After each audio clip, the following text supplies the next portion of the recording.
So there are still some properties of our current heading that are different than the design. For example, everything is in capitals, there's a bit of space between the letters, we can kind of see that, and it's a different color. So we've thoroughly looked at the font properties. Now let's look at the text properties. So I'm going to go back to Google and let's just do a search for text CSS properties instead of text or font.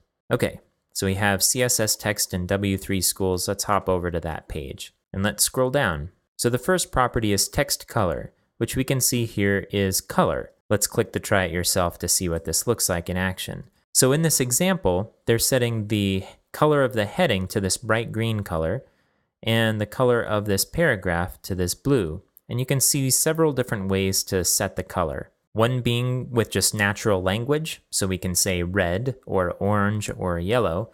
Another with a hexadecimal value, which is just 6 characters with this hash sign in front of it. And then we can also do an RGB, which tells us what combination of red, green, and blue we want to use with numbers from 0 to 255. So this is saying no red, no green, we're going to make it totally blue. And so that's why we're seeing blue over here. Now throughout this series, we'll use different identifiers for color, but at the beginning, we're going to stick with hexadecimal values. So now how do we get the color value of this gray here? Well, there's a few different ways. The first is that we can go into Photoshop and then we click on the text tool and then we click on the text that we want to find the color for, and then we can click on the color in the character palette here. And this will show us the hexadecimal value in the overlay. So we could just copy this and paste it into our CSS, making sure to add the hash character before the value. If you don't have Photoshop, then there are a couple of different tools you can use. For the Mac, I like to use a program called SIP. I'm going to jump over to the SIP page here. It's on theolabrothers.com. Right now it looks like it's their only application and you can download SIP for Mac. After you install SIP and open it, you'll see the icon in your menu bar and you can click it and then click this little dot icon and then you can hover over any part of your page in order to get the color that you're looking for. So I'm going to hit escape and then go back to our example page.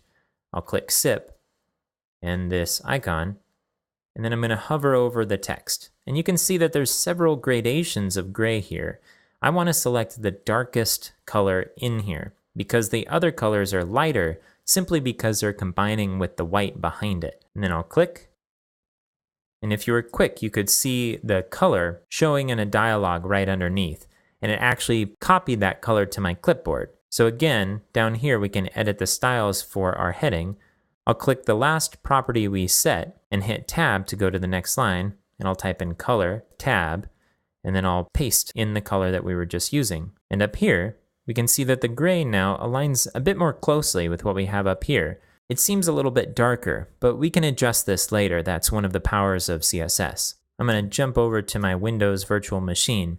If you want to pick a color and you don't have Photoshop and you're on Windows, then you can use something called ColorPick, which you can find on iconico.com/colorpick. And after you've downloaded this and installed it, you can open it up and it says use Ctrl-G to grab a color. So what I can do is click on one of these color chips and then I can hover over any of the windows and press Ctrl-G in order to grab that color. I can then click on another color chip, hover over a color, and then press Ctrl-G in order to capture it. And then once you've got the color, you can click the copy link next to the hexadecimal value to copy it to your clipboard.